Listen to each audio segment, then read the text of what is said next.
atom, you know the atomic number. So sodium atom doesn't contain 1 electron. Sodium atom contains 11 electrons, right? And these 11 electrons are essentially confined in a potential given by the nuclei. So nuclei provides a positive background or a positive potential. As a consequence, this 11 electrons of sodium loves to be within sodium, right? This is what the situation is.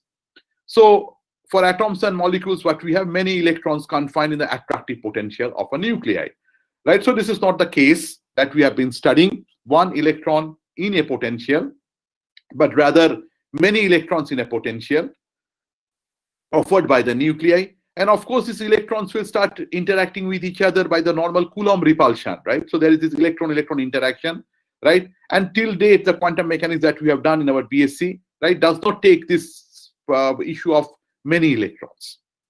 For example, if you look at solids, right, which is essentially the building block of these advanced materials, many electrons are confined in an attractive periodic potential of nuclei, right? So here also, the only difference between atom and molecules is in a solid, you have a periodic arrangement of the ions or the nuclei, right? And or you have all this. So for example, this is what is a sodium, if it happens to be a solid, right? You can see that this is the nuclei of sodium, and then these are the electrons of sodium which are essentially moving around, right? So this is what happens, right? So the Schrodinger equation becomes complicated. So you have the kinetic energy of all the n electrons. You have this so this is the interaction between the electron and the nuclei. So that's the reason it depends on your single electron coordinate. But you have this interacting part, and which is, what is this? This is the interaction between the electrons, right? The electrons are interacting with each other, right? So till this point, you can see it depends on a single electronic coordinate, and the problem is separable.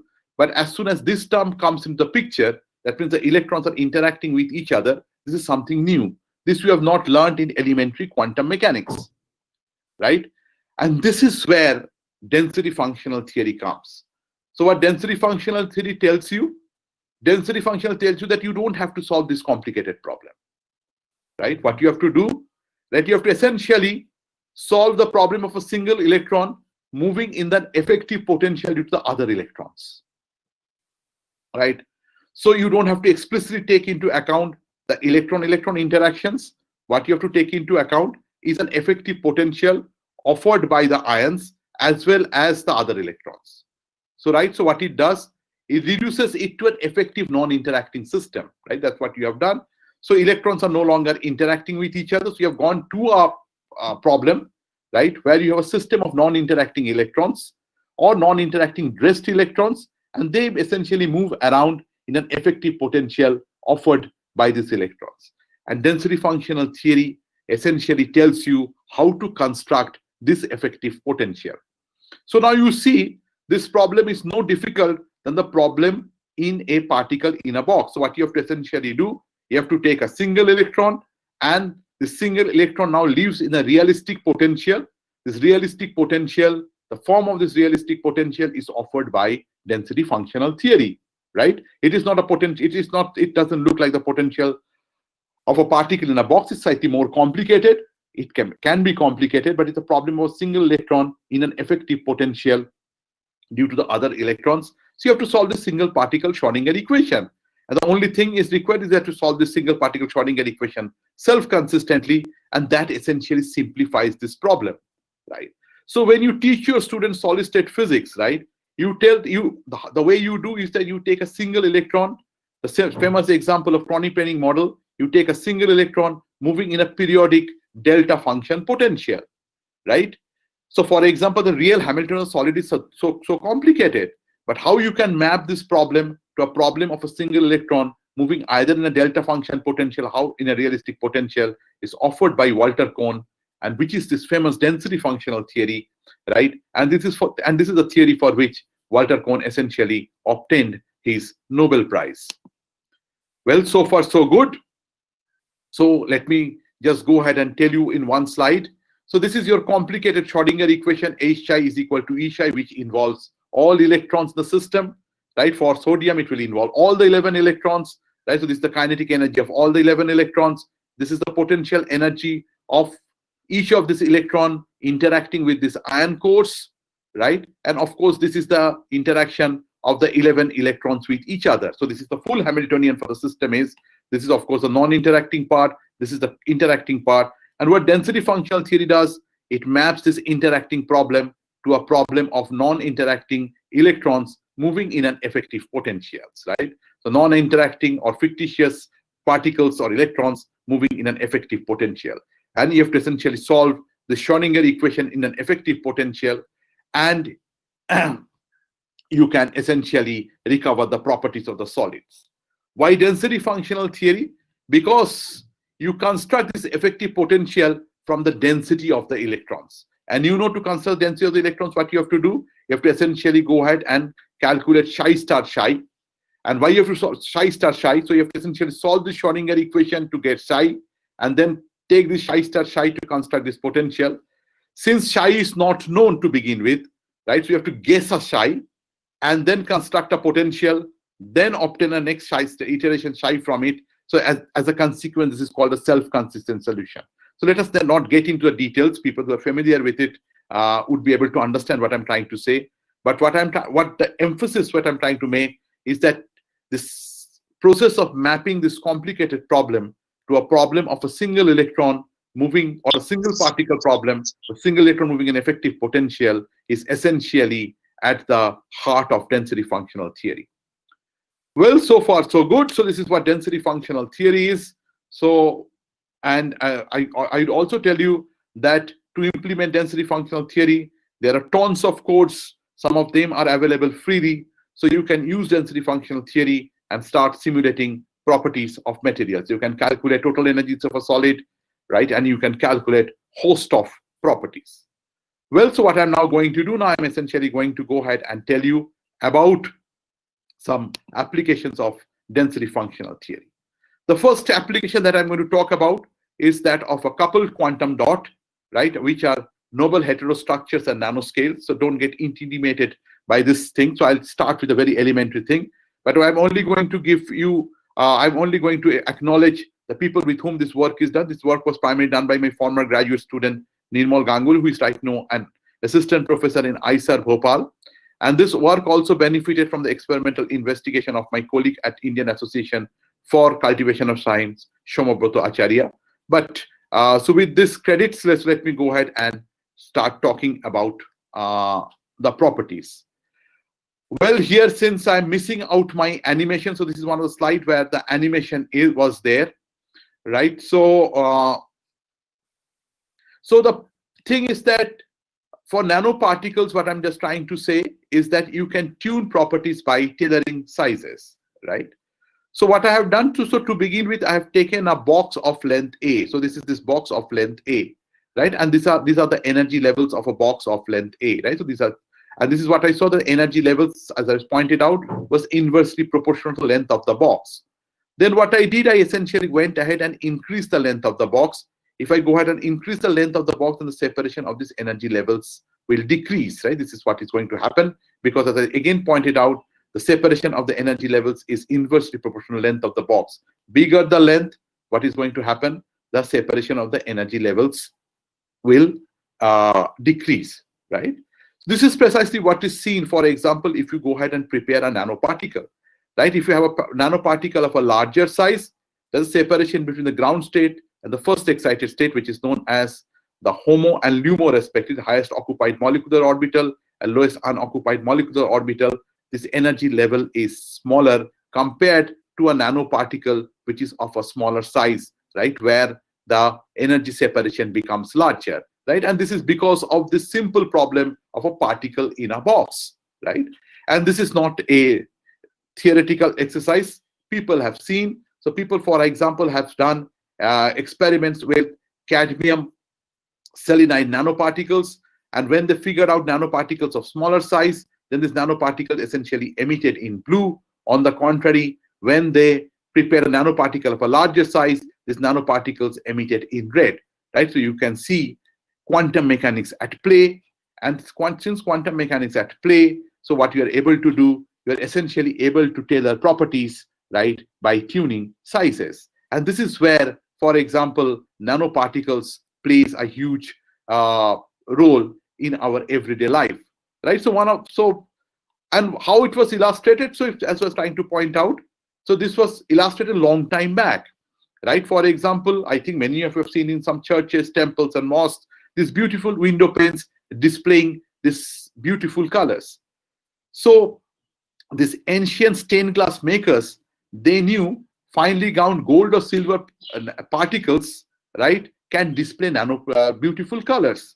And what they did is finely ground nanoparticles, right, gold nano. So this is what you can say, they display these gold nanoparticles can display beautiful colors. So this is what is seen experimentally. So gold nanoparticles in a glass reflects as red, right? So what these guys did, they took gold, right? They of course made small gold particles, right? And with that gold particles, they essentially painted the glass, right? And of course, then when light essentially fell on that, right, then they started reflecting with beautiful colors, and this is what you see, right? So optical properties change with size, and this is precisely what they utilized, right? So you can see they of course did not know anything about quantum mechanics at this point of time. They did not know about particle in a box. They did not know about nanoparticles or quantum mechanics at work, but they started already getting results, right? Which of course got a justification as we started understanding quantum mechanics, as we started making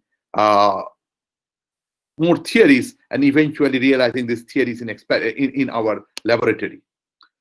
Well, another application, for example, is of course solar panels, right? So solar panels is what? So what you go ahead and do, right? So for example, the material which is used in solar panels usually is silicon, right? And when a solar light falls on silicon, right? So then it's just like photoelectric effect, right? If the solar wavelength matches with the bandwidth, right, then electrons are eliminated, right? And once these electrons are eliminated, right, so then you can trap this electrons and this empty sites which are called hole, and this is what is your photocurrent. So you can convert light into energy. Right? So one of the active areas of research in nanoscience, right, is to essentially move from the silicon to some other new particles, right? Cadmium sulfide, zinc selenide. There are a host of other nanoparticles which are much cheaper than silicon, right? Also, there is another thrust for research, and what you would like to do, right? You would not like to only use a single nanoparticle, but you would like to make a hybrid of two nanoparticles, right? So essentially bring in cadmium sulfide and zinc selenide and see whether a combination of these two does a better work for you. And this is one of the research which we attempted, and I thought I will share with you. For example, what I'm showing here, again, I think I have to go to full screen here, otherwise, can I go to full screen here? Am I audible? Yes, sir. Yes, sir. Can I go to full screen? Because, well, for some, anyway, let me see how things work out. Because there is an animation which is not seen unless I go to full screen. Right, so these are, then I'll come back to my, so I have two nanoparticles, one is cadmium sulfide, another one is zinc selenide, right? So cadmium sulfide has a smaller bandwidth compared to zinc selenide. So what I'm now going ahead and doing, so this animation is for some reason not working. What I'm essentially doing is that I'm essentially combining this cadmium sulfide and zinc selenide, right? And once you combine this cadmium sulfide and zinc selenide, at the junction you have what is known as a valence band offset and a conduction band offset. And you have a scenario like this. I'm sorry, it's not visible properly because the animation for some reason did not work. So what I can do, I can essentially go ahead and prepare a system with a smaller effective bandwidth, right? This is what I can go ahead and do. And this is precisely what we have done, or for experimentally cubing zinc selenide and hexagonal cadmium sulfide could be combined, right? And once they could be combined, right, so we could get what are known as coupled quantum dots,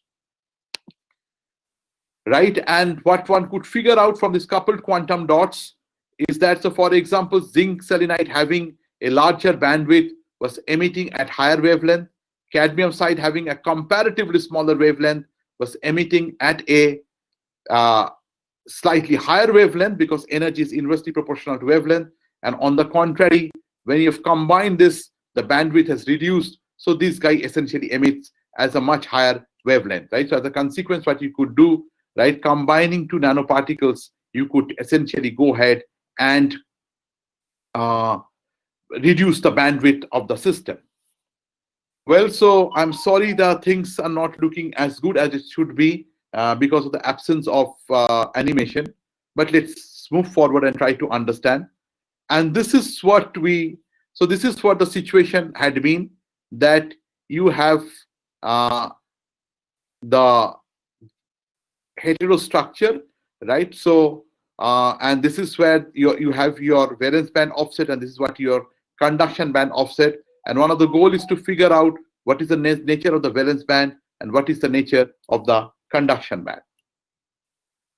And this is what we do by using a density functional theory calculation. For example, I've taken a cadmium sulfide nanostructure, and as you can see, this is what its bandwidth is. I've taken a zinc selenide nanostructure, and this is what you can see its bandwidth is. And as expected, zinc selenide bandwidth is larger than that of cadmium sulfide bandwidth.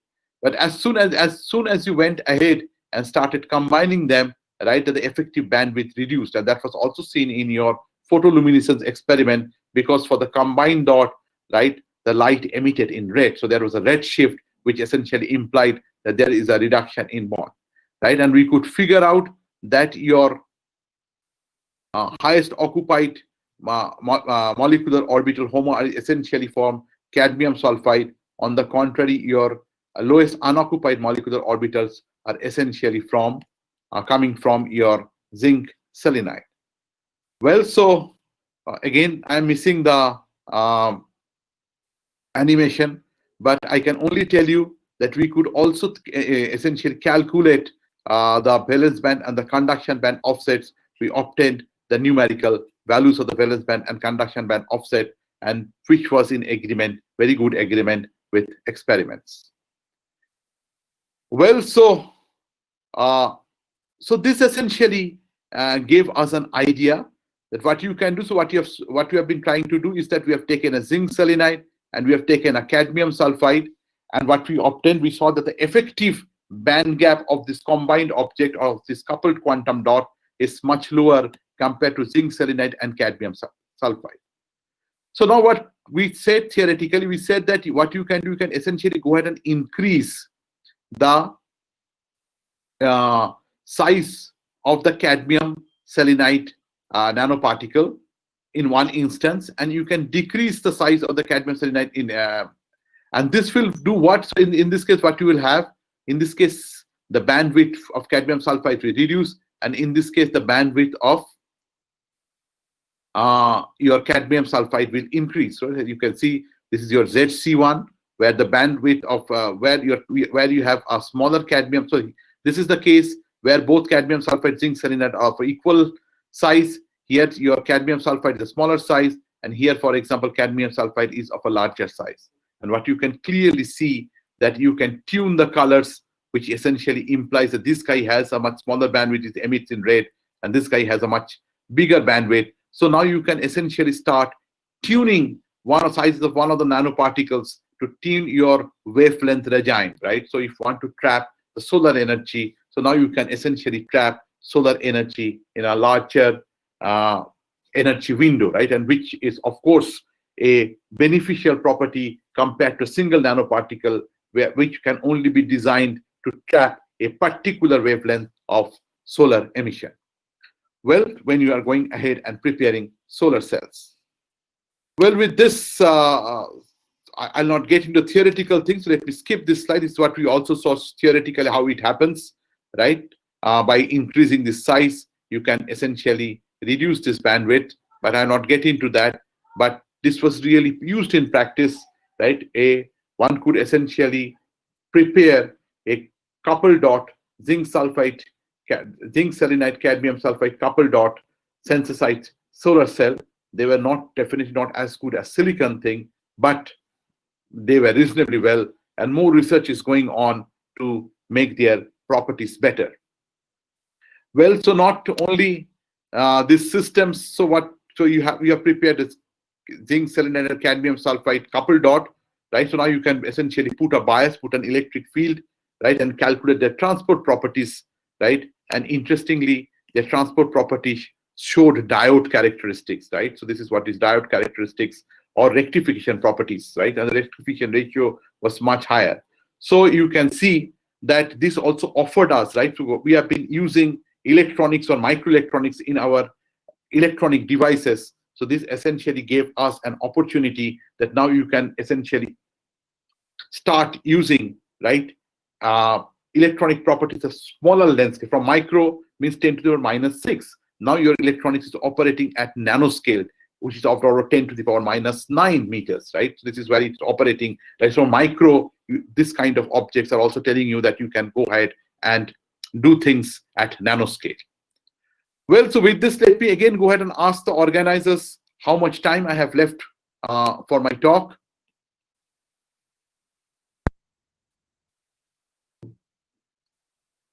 Sir, your time is 2 to 3 minutes are still left. Okay, but I started a little late. So you can take some more time. Right, but if it is desirable anyway. Good. Okay, so the next thing, of course, we talked about nanoparticles. So now what we go ahead and do, we would like to assemble atoms into solids, and this essentially takes from bonds to bands. I'll not get into that, and the mechanism to do it is, of course, density functional theory, right? And as you can see, if you start with a single level of silicon, then there is one.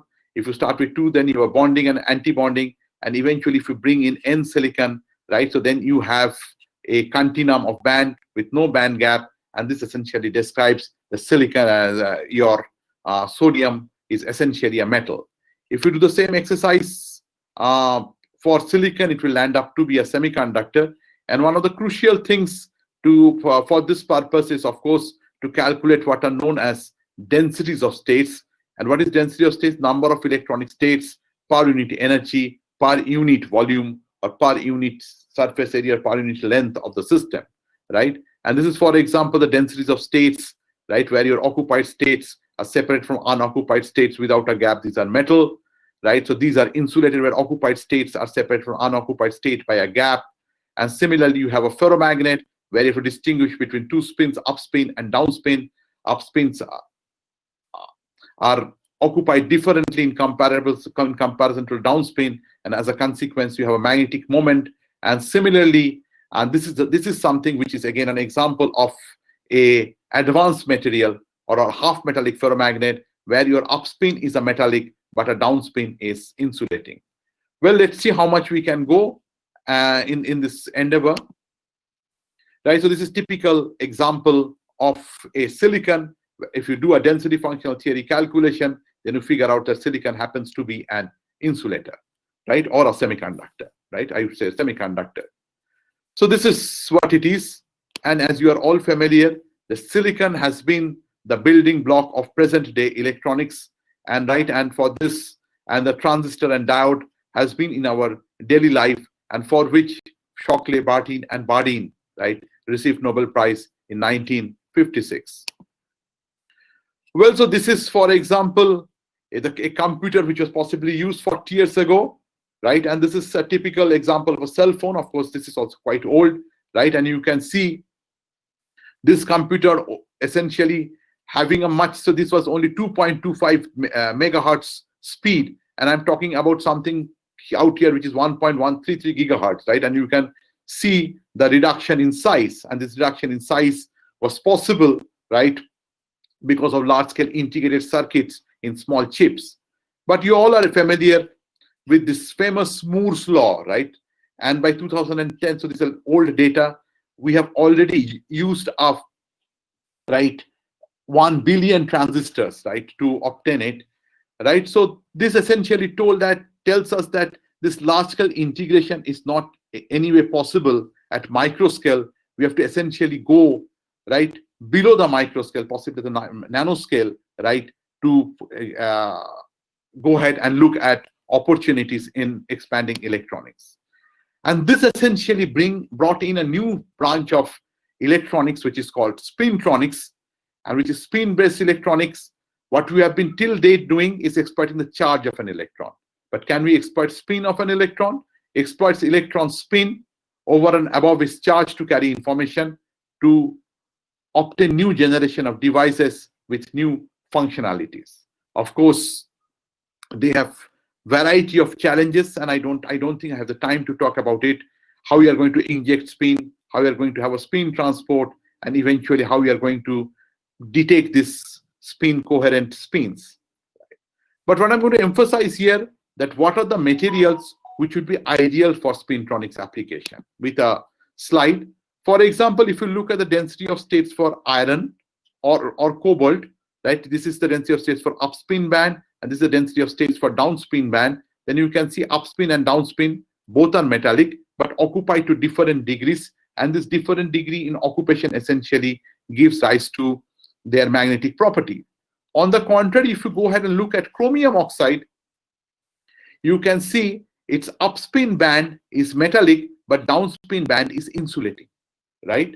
So you can see upspin is only conducting, but the downspin is not conducting, right? For example, iron, cobalt, both your upspin and downspin are conducting. But here, for example, your upspin is conducting, but downspin is not conducting. And that gave rise to an exciting device idea, which was essentially exploited by Albert Fert and Peter Grunberg to essentially devise, right, giant magnetoresistance, right, and which essentially became one of the, what I'm going to do, essentially going to tell you about the schematic way this giant magnetoresistance works, and that's where I'm going to end today, because so what you are essentially doing, so to essentially get an idea, so what you are doing is that you are essentially making a heterostructure. You take a half metal here, you take a normal metal here, and you take a half metal here. And I already told you what a half metal is. I told you half metal is something where one spin channel is conducting and the other spin channel is not conducting, right? So you can see here, for example, the down spin channel is conducting, but the up spin channel is not conducting. This is a metal where both spin channels are conducting. And here again, what you have a down spin channel conducting and the up spin channel not conducting. As soon as you apply an electric voltage, what will happen? A downspin electron, right, will hop to this metallic side because the downspin channel is conducting, so it can conduct, right? And this downspin channel will again hop to this guy, right, where again this downspin channel is conducting. As a consequence, this conduction will be possible with a very low resistance. So now what you do, you take a magnetic field, right, and flip the spin, right? And once you flip the spin, right, what you have, your upspin channel becomes conducting, but the downspin channel becomes insulating, right? It cannot conduct. Again, when you apply a magnetic field, what is going to happen, right? You will see that your downspin is conducting. It will conduct to this metallic junction, right? Downspin is conducting, but it cannot conduct out here because here the upspin is conducting. So it doesn't it has no room for this downspin. So it will give rise to high resistance. So you can see by using a half metal and by application of a magnetic field, you can build a switch, right? A low resistance means +1 state, a high resistance means a low a 0 state, right? So you have a binary bits 1 and 0, right, which can be controlled by application of a magnetic field. One of the research areas have been to identify such half metallic systems. I don't think I have time to talk about that. So for example, we have done research on systems which are known as half Oyster systems and so on. I'm not going to take, and we could discover that they are half metallic, and which eventually has been seen experimentally. There's another class of material which is again making importance, and these are multiferroics, right, where you combine magnetism with ferroelectricity, right? So you have ferroelectric property as well as magnetism, and this, instead of giving a 2-level properties for like your half metallic, will start giving you 4-level properties, because now you can control magnetism with electric field and electric polarization with magnetic field, right? So this is what the thing research is, and as a consequence, you have ferromagnetic and ferroelectric, right? As I was trying to do electric polarization by application of magnetic field and magnetization by controlling electric field, and this gives rise to a 4-state memory process, and this is where active research is going on. Again, we have been doing a research on these things, which of course I don't have time to share with you today. So what I'll do, I'll share with you the conclusions that we wanted to tell. What we are trying to tell is that we're using density functional theory as a tool or a quantum simulator, like to understand properties of material. I talked about cadmium sulfide, zinc selenide, coupled quantum dot. I talked about half metallic ferromagnets, and of course, I talked about a little bit of magnetic multiferroics, and I could not talk about our discovery of giant ferroelectric polarization in one of these cuprates. Well, with this, I thank you all for your attention. Thank you, sir. So your mail ID has been provided to the participants. Okay. So if they have any questions, they will mail you. So it's a request that please give them answer. So Surely. okay. Are there any questions? In the chat box? So let me check. Till now it was not there. They might be having. No, sir, because we have shared the mail ID. I think they have put a query in your mail. It might be.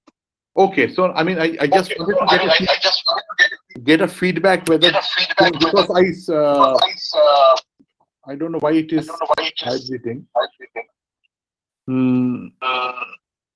Since the animation did not work, I wanted to find out whether they at least got that. That is good, sir. Somebody have posted that your lecture was very. They have appreciated your lecture. No, whether it was understood because I'm not getting the feedback. No? So this is what the problem of online thing is. Anyway, so okay, thank you. I guess. So one participant have posted that thank you for all the topics you have covered. All are exciting. So and before also they have posted that thank you. So since we have we were in shortage of time, we were just said that the last lecturer who was giving, we just said that please take questions through email. So I think for that reason they are not posting the. No, that's perfectly fine with me. My question has been that. Yes, sir, it was audible. Okay. It was audible. Okay. Right. And your screen was also visible. Okay, good. That's the only thing I wanted to have. Due to the conversion, okay, then. So thank you so much. Yes, sir. Yeah. Thank you, sir. Yeah, thank you. Thank you, sir. There is an announcement for the participants that today we will be having our next session from 2 p.m. onwards. So please join in time before 10 to 15 minutes before. And another announcement is that yesterday Professor Ramanathan Natarajan couldn't complete his lecture. So he will be completing that lecture tomorrow from 8:15 p.m. to 8:45 p.m. So tomorrow, that is 25th, he will be taking the lecture. That was the lecture which was incomplete. So he will be taking from 8:15 p.m. to 8:45 p.m. So for now, the session we are ending now. So all the participants, you can leave also.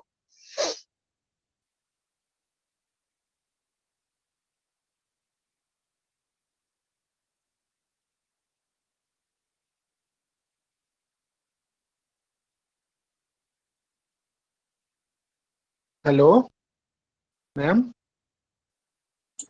Hello sir তোরা একটু repeat করে দেবেন sir, শুনতে পেলাম না, মানে এই next session 2টা দিকে হবে না? 2টা থেকে হবে। Next session will start from 2 p.m. Okay sir, okay sir. You join 5 minutes before this schedule time, okay? Okay sir, thank you. Okay.